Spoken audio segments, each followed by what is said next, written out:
चाहे कुछ भी हो, हमें बाइबल और प्रभु के नाम पर ध्यान देना चाहिए कि हम प्रभु के बादलों से अवतरित होने और हमें सीधे स्वर्ग के राज्य में ले जाने के लिए इंतजार कर रहे हैं। ऐसा लगता है कि हमें उनकी वापसी का स्वागत करने के लिए प्रभु की वाणी पर ध्यान देना चाहिए।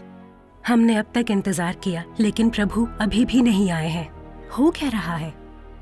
प्रभु यीशु सार्वजनिक रूप से बादलों पर अवतरित होने से पहले अंत के दिनों में गुप्त रूप से मानव के पुत्र के रूप में देहधारी होकर वापस आते हैं। फिर परमेश्वर के घर से शुरू करके न्याय का कार्य करते हैं और आपदा से पहले विजेताओं का एक समूह बनाएंगे।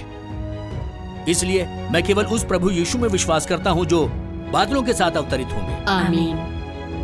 अगर ऐसा नहीं हुआ तो मैं उन्हें स्वीकार नहीं करूंगा।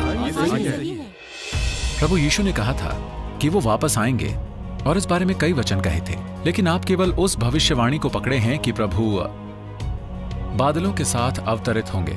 ऐसे में हम गलत रास्ते पर जा सकते हैं और प्रभु हमें त्याग भी सकते हैं।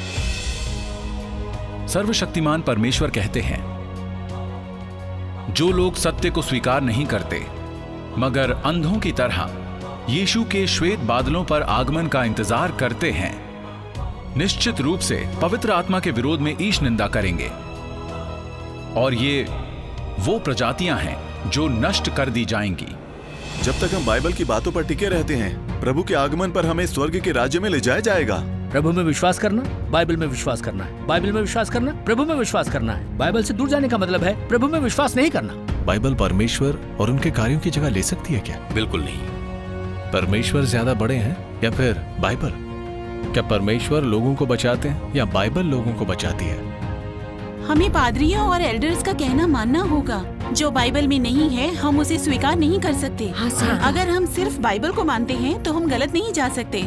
पादरियों और एल्डर्स की बात मानना मतलब प्रभु की बात मानना। आमीन। एल्डर्स और पादरियों का विरोध करना मतलब प्रभु का विरोध करना। प्रभु यीशु ने नहीं कहा पादरियों और एल्डर्स की आज्ञा पालन प्रभु का आज्ञा पालन है। आप प्रभु के वचनों के अनुसार प्रभु पर विश्वास क्यों नहीं करते हैं, बल्कि पादरियों और एल्डर्स की सुनते हैं? आप असल में किस पर विश्वास कर रहे हैं, प्रभु यीशु पर या पादरियों और एल्डर्स पर? ये सर्वशक्तिमान परमेश्वर के वचन हैं जिन्होंने हमें ये समझाया है कि परमेश्वर में विश्वास करना क्या है, और ये भी सर्वशक्तिमान परमेश्वर के वचन है जिन्होंने हमें सत्य समझाया और हमें अंतर करने में सक्षम बनाया। आमीन। परमेश्वर का धन्यवाद। हम उस माया जाल से मुक्त हो गए हैं जिसने कई सालों से हमारे प्रभु में विश्वास को फंसा के रखा। परमेश्वर का धन्यवाद।